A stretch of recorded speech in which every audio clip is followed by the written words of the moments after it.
diváci, vítáme vás u dalšího dílu naší reality show Středisková rada. A tento díl vyhrála námi všemi jistě Kamila. Kamila, já tady vítám, gratuluju. Děkuju. A jak už to tak bývá zvykem, připravili jsme si pro tebe pár zajímavých otázek, které určitě spoustu lidí zajímá. Takže nebudeme zdržovat a začneme první takovou jednodušší otázkou.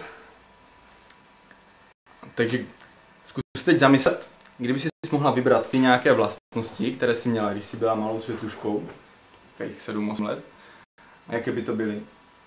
Ty jo, tak malou světluškou. Určitě by to bylo takový strašný nadšení. Úplně pro všechno. Možná jako ještě větší než občas teďka. A další vlastnost by byla strašná bezstarostnost. Úplně určitě. A to není sice vlastnost, ale asi bych to ocenila.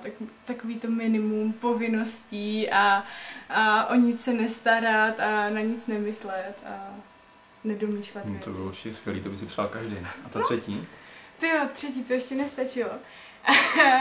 Tak třetí, nějaká vlastnost.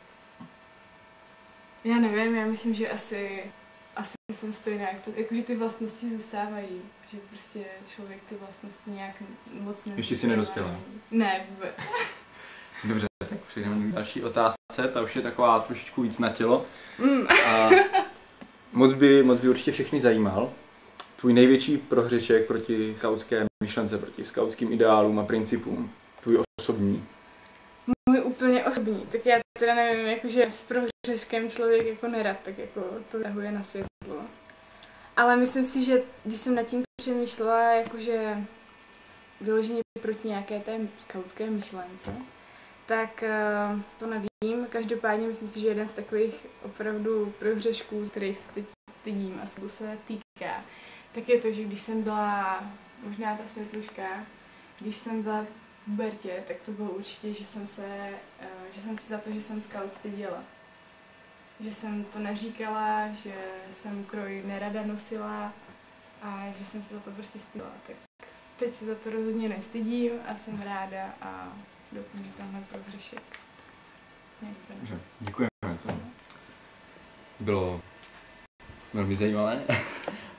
A když se bavili o té pubertě, tak určitě by všechny zajímalo, kdo byl tvým idolem, tvým ideálem, kterému se chtěla přiblížit, když jsi byla v tom krásném věku. Bylo ti sladkých, vlastně ještě ti sladkých 15, ne?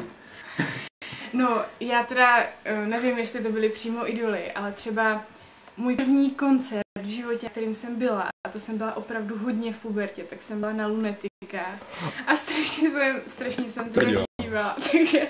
To teda... To je překvapko. Možná tady ještě někde mám CDčko. Tak to si pak poslechneme určitě. Nebo to můžeme dát na podkreslení. Jo, tak to jedině jestli moje máma, tak to... Dobře, díky. A to, když jsme toho skautingu, tak určitě zažila spoustu zajímavých a úleťáckých věcí. A mohla bys nám něco říct o svém nejchylnějším skautském zážitku? Tak nejchylnější skautský zážitek. Tak těch je strašná spousta, už jenom proto, že člověk jako byl v tom koedukovaném oddíle. A navíc to ještě bylo... Navíc to bylo ještě takový, že tam se mnou v pubertě a tak nějak jako dospíval taky Pingu. Takže ty zážitky bylo určitě to bylo první společný klučičo-holčičí sprchování na nějakým táboře. To bylo jako... Pingu se nám teď směje za kamerou. No a úplně nejuchylnější, no tak to jsem byla strašně naštvaná, ale já to na Pinga musím bonznout, protože... On si tě vezme z detailů, tak Pingu, já ti teďka chci říct, že jak jsi mě nastavit se zbudil tím, že jsi mi grkl do ucha, tak to bylo hodně hnusný. Pardon. Takže to byl tvůj nejuchylnější skautský zážitek. Jako, ano, svým způsobem. Tak aspoň to Pingu teďka bude vědět, to bylo důležitý. Určitě tě trošku zajímá politika a určitě víš, kdo je to George Bush. No, tak nezajímá mě politika, ale vím, kdo je George Bush. Tak zkus si teď představit, že jsi s ním sama v oválné pracovně a chtěla bys s ním navázat blížší kontakt. Co bys mu řekla, jak bys se snažila působit? No, já se přiznám, já mám vůči americké politice trošku výhrady, takže určitě bych mu asi neřekla nic moc pěkného. Respektive asi byla v takovém šoku, že bych mu neřekla anglicky vlastně vůbec nic. Tak když tak to moc nedošlo, ale... To ne. Pravda, to by musela být hodně malá obálma a pracovna. Já myslím, že Bush není to pravý, s kým bych chtěla navazovat. Partner. No to ne. Víš, já mám ty lunetiky, to by teďka bylo trošku trapný přesídlit na Bushe. A ti už jsou dost obsolet teďka, ne? Teda. Jo, ale furt jsou mladší než Bush. Dobře. A jestli existuje něco, co tě po ránu zaručeně skutečně pozitivně ladí?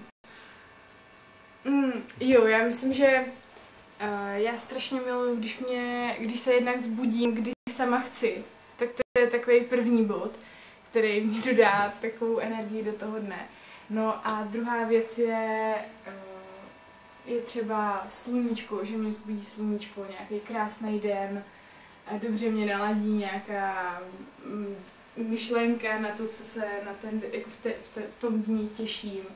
A když už to takhle, jako to vstávání takhle nevypadá, tak potom určitě je to nějaká dobrá hudba nebo něco takového příjemného. Tak já doufám, že se na tenhle záznam podívají všichni tví budou partneři, aby věděli o tebe. A na závěr jsme si připravili takový úkol, nebo rádi bychom, aby nám vyprávěla nějaký krátký příběh. V něm hlavní roli hraje tvá nejoblíbenější hračka, tak možná nám nejdřív řekni, která to je. A zkus prostě nějaký krátký příběh, co třeba mohla prožít, nebo tak. Tak moje oblíbená hračka tím, že se mnou byla na strašně moc táborech, tak toho prožila opravdu spoustu. Možná někdo ví, mluvím o takovým žlutým velbloudovi. Mohla bys nám ho ukázat? No, mohla. Tak když chviličku vydržíte. Ježíš, až tak. Tak vás vítám u nás doma. Tak ta hračka, o které mluvím, tak je tady tohle. Ježišmarja, to je uchylný. Jak Pingu správně naznal, co všechno s tím dělali. A dělali s tím úplně všechno. Tahle hračka byla oblizovaná od Bédi i od Pinga. Tahle hračka byla oběžená od Dana. A hlavu měla ovázanou v igelitovém pytlíku, takže ona vlastně už nežije. Taky jí byly ukroucený nožičky, protože tam jsou drátky a ona je taková jako pružná. No, takže to je vlastně příběh té hračky, takže... Plno smrti. Ne, a kromě toho teďka tady sídlí na výsostném místě v mém pokoji a každý ráno se na ně dívám, když vstávám. Jo, a taky jsme s ňou po sobě se sestrou strašně házeli a když se hádáme, tak to většinou schytáte tohle hračka. Tak děkujem za příběh tvé hračky a za všechny odpovědi. A doufám, že se to divákům bude líbit, doufám, že si užíváte vítězství, takže ještě jednou ti gratuluju a loučím se s tebou. Já doufám, že se se mnou neloučíš. Snad se ještě někdy uvidíme.